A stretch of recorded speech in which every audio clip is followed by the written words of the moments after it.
for those that work in the world of news, this is a crazy day for them. It's a very long day as they navigate all things election day related. It's a long night. Some people, when you work the night shift, you're pretty much around the clock. But I think this year, it is going to be completely different how newsrooms are covering the election. Let's bring in Garry Gilbert to the show. He is the journalism program director and advisor to the Oakland Post over at Oakland University. It's going to be a different election night in the world of journalism. It's an election like no other in my lifetime, that's for sure. Knowing that, I definitely don't believe we're going to start seeing any big results coming out of tonight just because of the record number of people that are going to be voting. From your standpoint with some of your students, what is their take on this year's election? The students that I work with, of course, are all journalism majors, and we also have at the Oakland Post a number of political science majors, and of course they are very attuned to what's going on. The students have been making plans for months for this edition. We have a print edition that goes out to our campus on Wednesdays, and we work on that all week. And of course, for tonight's, as we go to production for tonight's print edition of the Post, we have 3 different covers planned. We have a cover planned in case President Trump is reelected. We have a cover planned in case it appears that Joe Biden is going to be elected. And then the cover that we expect to use, of course, will be one that indicates too close to call, or that we don't know yet because the vote has not yet been counted. That's so unusual. I spent most of my career working in the newsrooms of daily newspapers. Election night was always a chaotic but fun night. We'd bring in pizza and have a great time while we waited for county clerks and city clerks to call us with their results. But usually most nights by 10, 11, midnight, we had a pretty good idea of what was going to be happening. Of course, the exception being that strange November night in the year 2000.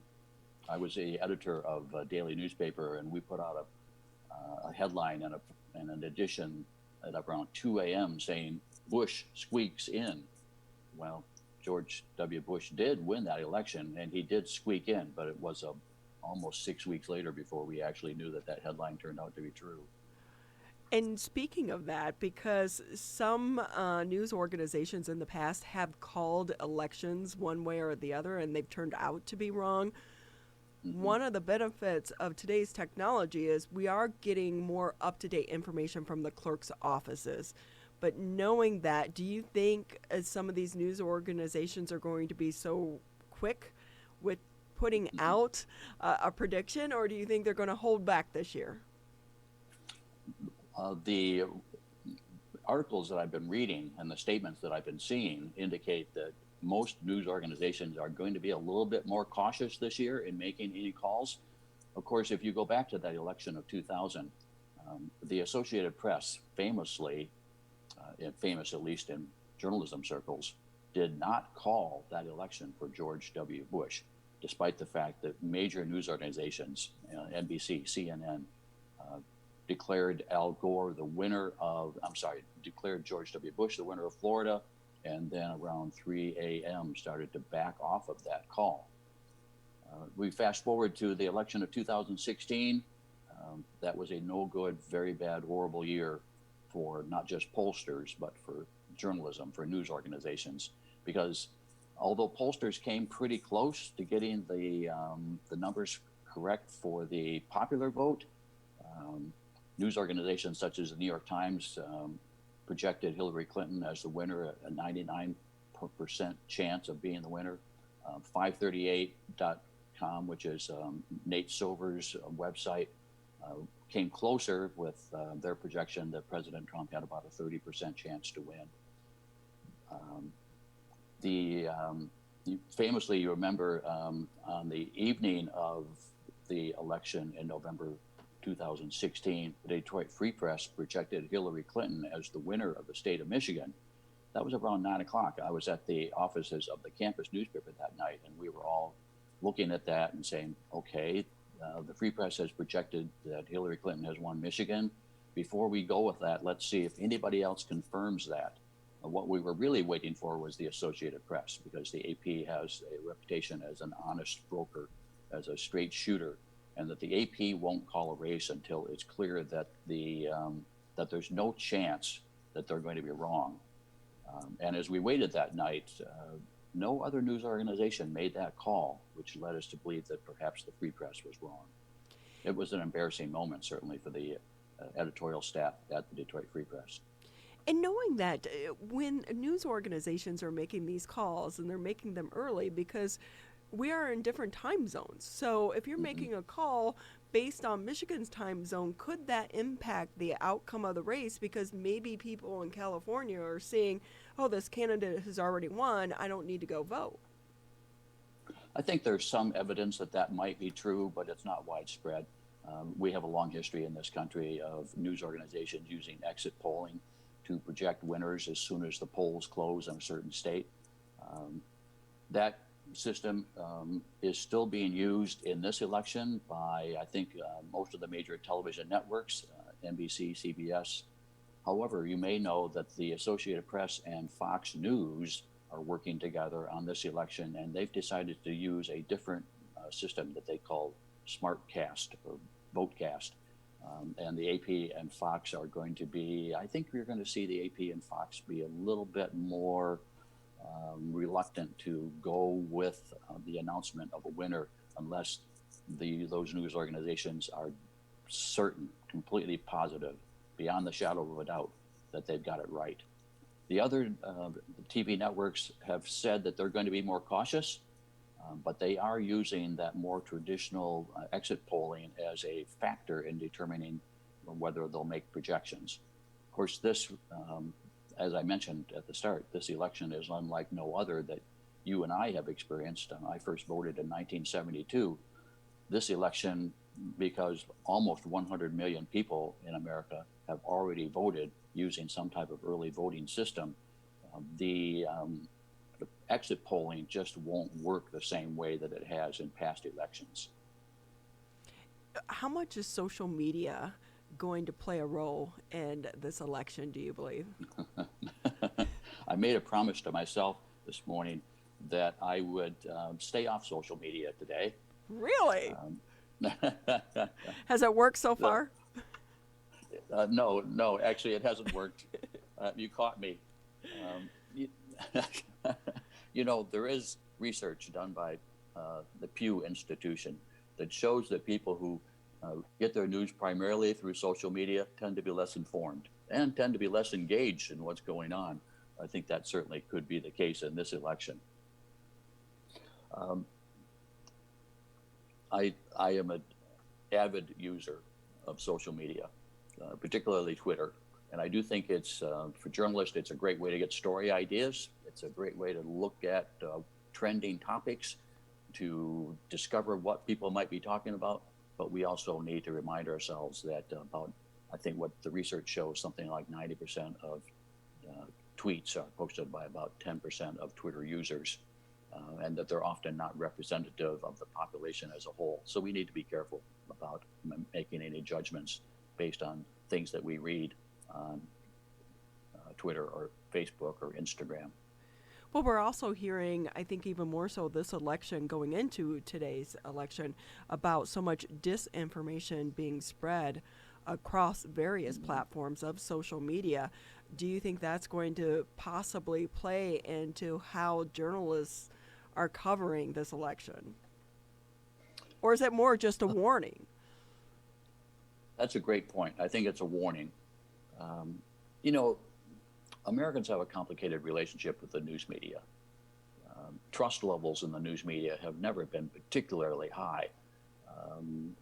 We could go back to Watergate in 1972, 1973, 1974, and we'll see that according to Gallup polling and according to other research done at that time, that public trust in the news media was fairly high, but we're talking 50 to 60%.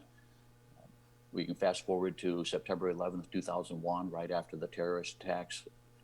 The trust in the news media rose as a result because Americans felt the news organizations were doing a pretty good job of covering that traumatic event in this country. In 2016, though, we see a sharp decline in media, in Americans' trust in the news media. It's always been complicated. Today, of course, trust in the media is skewed by partisanship. The numbers are actually pretty good in 2020 as far as Americans' trust in the media, but it's skewed by which party you affiliate with. Democrats generally say the news media are fulfilling their role as watchdogs. They're doing a good job. Of course, you know what's happening there is that many Democrats, people who view themselves as liberals politically, think that President Trump is doing a poor job, and they're looking to the news media to behave in that traditional watchdog role and to report on the president's lies or whenever the president engages in some type of disinformation. On the other side, of course, polling shows that Republicans tend to distrust the media even more. They feel like the news media, generally speaking, are unfair to the president. When they also, polling shows that Republicans, when they see mistakes in the news media, tend to think that those mistakes are deliberate, that it's actually disinformation, not just misinformation. Garry Gilbert with us. He's the journalism program director and the advisor to the Oakland Post at Oakland University with us today on the program. And Garry, as your students are preparing to and are actively reporting on this election today, with the circumstances of the 2020 election being unprecedented and knowing that we very well may not have several positions on the ballot, at the top of the ballot, statewide and nationwide, to report on today, what are you advising them as they're reporting on this election? Because ultimately the public still is looking to them for some information coming out of election night about where their votes are going, where the votes are trending, who may be elected and who is elected. But you have to be careful with it because we may not have the full results on election day or even days forward. Absolutely, and I mentioned at the top of the of this broadcast that we've spent a lot of time planning this edition. Michael Pierce is the editor-in-chief. I think you've had Michael on your show. He did a very good job. Emily Morris is the managing editor. We've spent a lot of time in talking about how do we put out a Wednesday morning edition of the campus newspaper in a situation where we probably won't know who the winner of the presidential election is. So that caused us to refocus on some ideas along the lines of, let's talk to students, let's talk to faculty members, let's talk to staff on the campus. Let's ask them, no matter who wins, what direction do you want to see the country go? No matter who wins, what do you think are the major problems that this country faces? No matter who wins, what should we be talking about? What are the most important topics? So that's what we're focused on tonight, and that's the edition that I expect that we'll be using. Of course, I mentioned that we will have, we'll be flexible. We'll be working late, and if we have a chance to, if the Associated Press decides at midnight or 1 a.m. that we have a winner, we'll certainly report that. But I don't expect that that will be the case. Garry, with that, your old school journalism, this world has changed considerably. And we have a president who is calling out the media any chance he gets, fake news. And knowing that and knowing where we stand and where journalism stands right now as a whole, what are your predictions and what are you telling your students going forward? Because there's so much pressure on members of the media to get the information out first and fast. There are deadlines. There is no longer the 5 o'clock news, the 6 o'clock news, or with the print. Those deadlines have shifted. The deadline is now. What are you telling your students about the future of journalism? It's a great question. We have about 75 students at Oakland University who are majoring in journalism. in every class, every section of every class, and one of the courses that I teach is media ethics. When I tell people that I teach ethics, and tell me that must be a really short class because everybody knows that the media have no ethics. But these are topics that we talk about in every section about facts matter. That it's our job as journalists to try to find the truth. The best obtainable version of the truth is the quote that Bob Woodward and Carl Bernstein always used to use. I really like that quote because I think that shows that there's the more people you talk to, the closer you can get to the truth. But sometimes it's impossible to find truth. So we look for facts that we can verify. We report these facts only if we have multiple sources who say that that's true. That's, I think, the only way to restore the faith in the news media that seems to be so lacking, particularly now on the part of President Trump's followers. Complicating this, of course, is that in today's world, we disagree on basic facts. I like to talk to my students about some of the basic news stories that, such as climate change.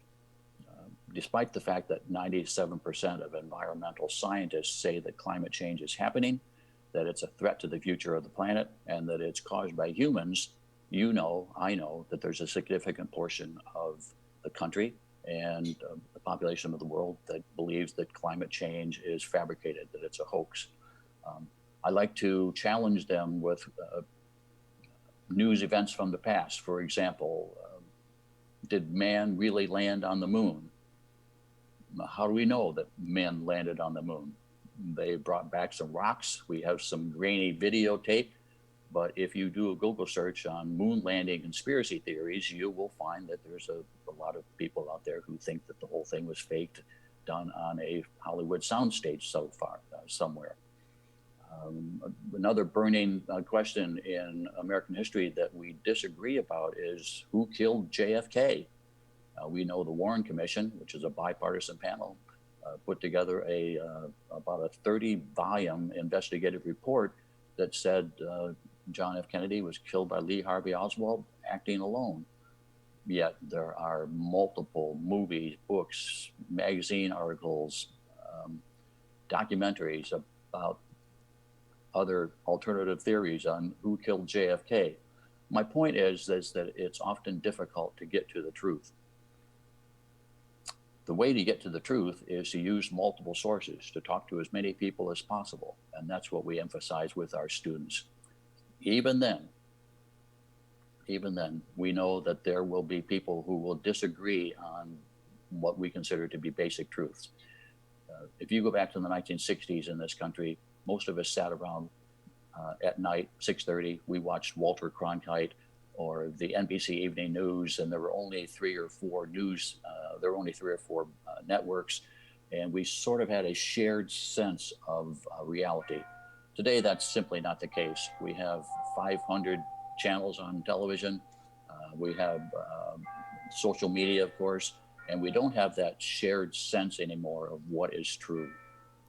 Yeah, and I think in some regards too, journalism and how it's gone corporate, and with reporters under such incredibly tight deadlines, it doesn't give them the time to actually do some of the reporting that needs to be done. So in some ways, they've helped contribute to that mistrust within the media because reporters aren't given the time to be able to accurately get out that information as well, because it's about getting that story out and getting it out first. So you have a tough job ahead of you teaching the new generation of journalists, but thank you so much for doing it and doing it with passion and allowing them to be able to develop those skills, because we definitely are going to need great journalists going forward. And while it's going to look a lot different than what it did back in the day, they are important to the future as well and getting that information out. Good luck to you and your team tonight, though. I hope you get at least some good pizza, not the the cardboard pizza that's going to be around at 1 in the morning. We'll spring for the good stuff. And thank you. And I absolutely agree with your statement. quality journalism has never been more needed in our country than it is right now. Yeah, it'd be interesting. We'd like to have you back on after the election, maybe in a couple weeks, and talk about journalism as a whole. Is there a way for nonprofit journalism to actually survive, or independent journalism? I'd like to get your take on that, but we're running a little bit behind. Good luck to you and your team tonight on the election and your election coverage. Garry Gilbert with us on the Oakland County Megacast. He's the Journalism Program Director and Advisor to the Oakland Post over at Oakland University.